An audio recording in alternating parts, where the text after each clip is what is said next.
YouTube, what's good, what's good? Hope you're having a good day. Welcome back to my channel.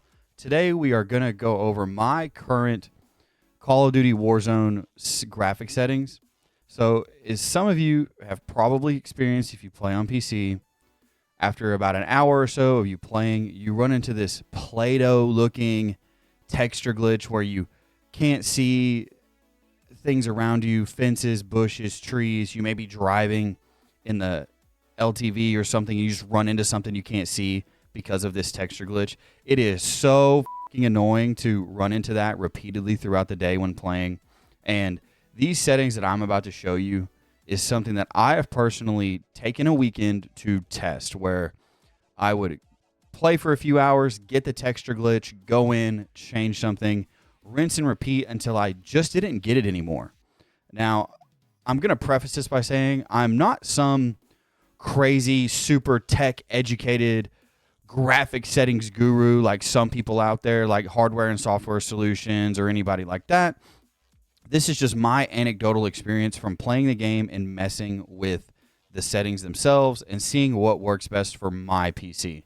So, just for some context, I have a Ryzen 5600X processor and a 3080 graphics card.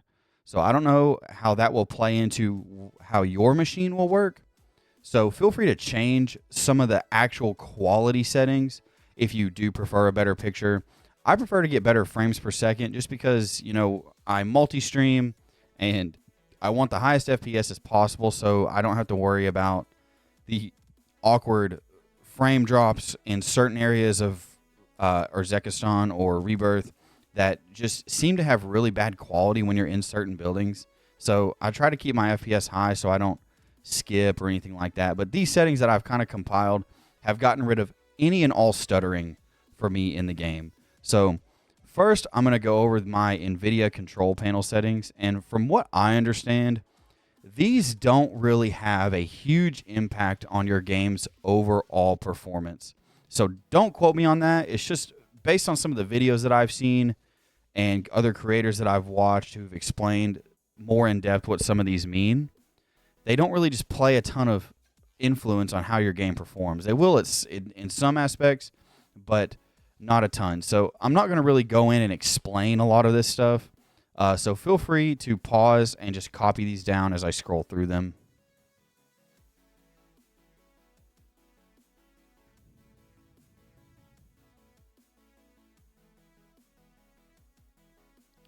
So these are my control pedal settings. I'm also going to show you my desktop color settings. So this is what I have that's specific for my monitor. So anytime you change any of this, be sure that your primary gaming monitor is selected. I play on this. It's a 1440p 165 hertz monitor. This is what works for me. And you can also just leave these at default and go into your monitor settings like with your hand and change them on your monitor yourself if that works better for you. But this is just what I use. So I have another application that messes with my colors, but it takes a pretty big hit at my performance when playing and adds a little bit of delay. So I don't really mess with it all that much. So if you want a link to that, let me know. I can put it in the description. So next we're just going to get it straight into the actual graphic settings for the game.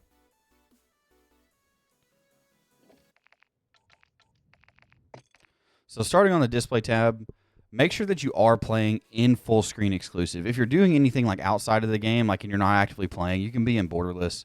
But borderless is going to add a little bit of input delay. So be sure that you're always, always, always playing in full screen exclusive. So make sure your display monitor is selected and make sure your graphics card is selected. This is my screen refresh rate, and make sure that this is correct, your resolution that you play on.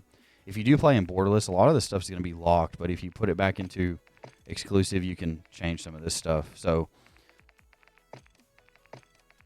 aspect ratio automatic. If you do have some really weird stuttering still, I highly recommend restarting your shaders and then just restarting your game.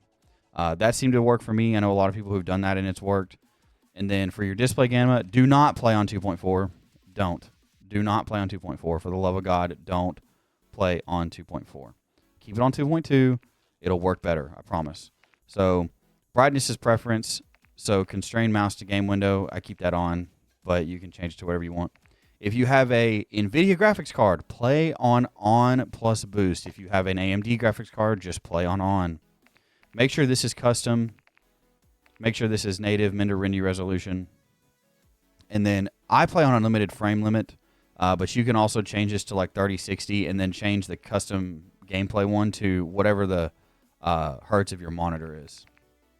And then the rest of this stuff down here doesn't really necessarily matter. So for the quality settings, so this is, like I was saying earlier, this is what I've tested. This is what works. This is what keeps that texture glitch from happening to me in the game repeatedly. So make sure this is custom. Make sure your render resolution is what you play on, and that is 100. Okay, do not deviate from here. Leave it at 100. Dynamic resolution off. I use Fidelity Cast, and I put it at 90. I feel like anytime I lower this, it really kind of takes a hit in game visually, and the game just kind of starts to look like crap the longer I play it. So ray tracing off, VRAM scale target at 70, variable rate shading off, and I'm sure is a lot of you will see, and what's kind of been the standard when it comes to Warzone over the last however many years we've played the game, is all the settings are low. Everything is always low because this game takes up so much processing power. So render resolution low, texture filter anisotropic low, depth of field off, detail quality low, particle resolution very low. I like to keep my bullet impacts on just so I can kind of see where the recoil is going of the gun when I'm testing stuff in the fire range. Persistent effects off, shader quality low, on-demand texture streaming off. Don't ever turn this on. Low texture streaming quality, I just leave that at normal. It doesn't really have an impact on your performance that much, so I just leave it at normal. Shadow quality very low, SSR off, ambient occlusion off, screen place reflection off, static reflection quality off, tessellation off, volumetric quality low, deferred physics quality off, weather grid volumes off, water quality off. So view, I play on 120. Make sure you're playing on effective. I play on wide, just because I feel like the gun is less in my face whenever I play it like that if I'm not aimed down sight. Make sure both of your motion blurs are off. If you play on motion blur, please get help. Call a therapist, call Dr. Phil, whatever you want. Least 50% on both of these, and I don't mess with really anything else. Oh, I do have inverted flashbang on. I kind of play in the dark because I have some lighting behind me, but it is really annoying when you're just playing and you're not expecting it. And you get flashbanged, and it's actually feeling like you're getting flashbanged in real life because of how bright the screen gets. So let's just make your screen go black. It's just a preference thing. So I'll get into my controller settings too, just for any of you who are wondering. So I do have a Scuff Envision Pro, so I can map some of my buttons, but I play on a 1 minimum dead zone and 99 on both. And then for my sensitivity, I play on 661. I've messed around with this a lot. I have gone from playing on 77.95 or 1010.6, and this 661 is just what feels most comfortable for me. I would just practice going into like a private match and just tracking bots to find your sensitivity. Just let them run around, follow them as they go, just see what feels comfortable for you. So I don't do the sensitivity multiplier or anything like that. I don't mess with any of this stuff. And then dynamic response curve, it's going to help for the micro adjusting. And then I don't mess with any of this. And then I play on default aim assist. I don't like really any of these. Black Ops used to kind of be the best one, but they've nerfed it and made some changes to it. So standard is kind of what everybody plays on. And that's going to be kind of it for my controller settings. And as far as gameplay goes, I play on automatic tac sprint, single tap run. I also use slide only. If you want to be able to like dive and pull your shoot, play on hybrid, and all you have to do is hit your left stick while hitting your dive button, and while hitting your dive button, and that's what'll help you dive, and then that's obviously what helps you pull shoot easier. So everything else is pretty standard from what most people play on. I don't really mess with anything else other than what my tac stance is, because I felt like with the default setting, I was constantly tac stancing whenever I wasn't meaning to. I always do apply all and prioritize interact for Warzone. So nothing else I really mess with or change. And then as far as like the rest of the settings that I think are pretty important, is for the interface. And then I don't really mess with any of this stuff. This is all kind of default. And then make sure you're playing on a square mini map because you get a bigger surface area that you can see. And then I don't really mess with crosshairs or anything like that. Player names, full name. And then this is what I keep on. I keep on my FPS, server latency, packet loss, and then my GPU and CPU times just to kind of see how my machine is performing in game while playing.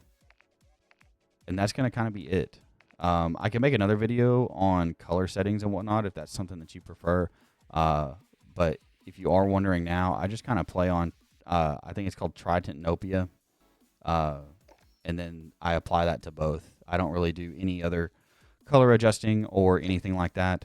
Like I said, I did have a third-party program that did some colors for me, but I just don't really like it just because it takes a huge hit of performance. So, like I was saying, these settings will get rid of this texture glitch for you. I hope it works. I hope you enjoy the game a little bit more, not having to reset constantly and ruin your friend's time and ruin your time and just get really annoyed at the game. So try it out. Let me know how it goes. And if you've made it this far in the video, comment down below what you want to be the next big change in Warzone. It can be something you want them to add, nerf, buff, whatever. If you've made it this far in the video, comment that down below. I appreciate you for watching. A like, sub, comment, anything goes a long way for me. I really appreciate you. Have a good rest of your day.